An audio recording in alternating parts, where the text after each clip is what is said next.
Fabrice Lurvaux, bonjour. Bonjour. Vous avez publié aux éditions Fauve Numérique de la révolution au naufrage. Alors qu'est-ce que c'est Numérique de la révolution au naufrage? Alors, Internet et les réseaux sociaux sont certes des outils extraordinaires et extrêmement développés et répandus, mais ils ne sont pas sans danger et le numérique et sa révolution entraînent un impact sur notre vision de l'homme, notre conception de la société, et c'est ce que j'ai souhaité analyser. Quelles sont les thèses que vous avancez dans cet ouvrage? Eh bien, le numérique a manifestement engagé une révolution dont on n'a pas encore mesuré toutes les conséquences. Et cette révolution a eu un impact d'abord sur le passé et notre conception du passé. Aujourd'hui, notre société a été basée et construite autour d'un droit à l'oubli. Dès le droit romain qui avait introduit une prescription, donc un oubli, et cet oubli-là est manifestement remis en cause par le numérique, puisque avec cette révolution-là, la donnée où le document est devenu d'une part impérissable et d'autre part, eh bien, il est immédiatement accessible avec les moteurs de recherche, ce qui a complètement modifié notre rapport au temps, d'où la nécessité de tenter de réinventer ce qu'on appelle un droit à l'oubli, mais plutôt de l'adapter au numérique.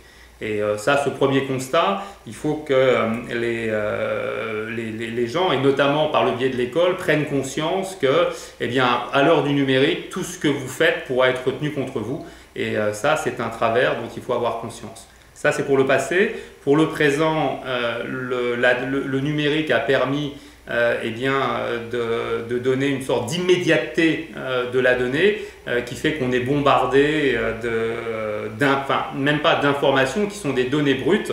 Et là encore, le rôle de l'école est fondamental puisque il faut plus que jamais acquérir un esprit critique pour pouvoir analyser toutes ces données et surtout les filtrer, puisque c'est un peu grandeur et servitude du numérique, puisqu'on a accès à toutes les données, mais aux bonnes comme aux mauvaises, et donc la hiérarchie de l'information que l'on connaissait avant a été réduite à néant par le numérique. Et là encore, c'est à l'école de permettre aux gens d'acquérir cet esprit critique sans lequel on va être submergé par ces données.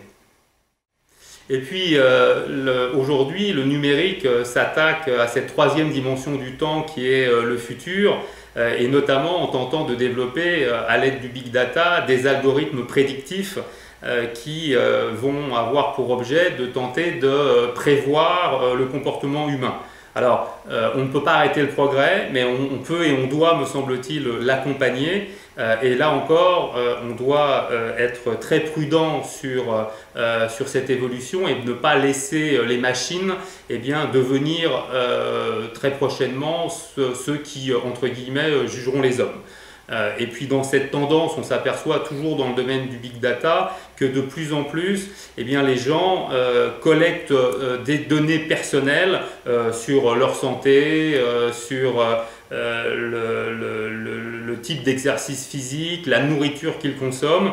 Et bien là encore, puisque ces données sont impérissables, elles vont forcément être stockées quelque part, et le risque c'est qu'on vienne au fur et à mesure les utiliser pour introduire dans notre société une classification de l'individu. Et là encore, c'est un travers qui peut être extrêmement dangereux. Et donc pour tous ces sujets, il me semble qu'il est important que le législateur introduise une dimension éthique pour ne pas oublier que le numérique n'est qu'un outil et qu'il est au service de l'homme et qu'il ne faut pas oublier ce but.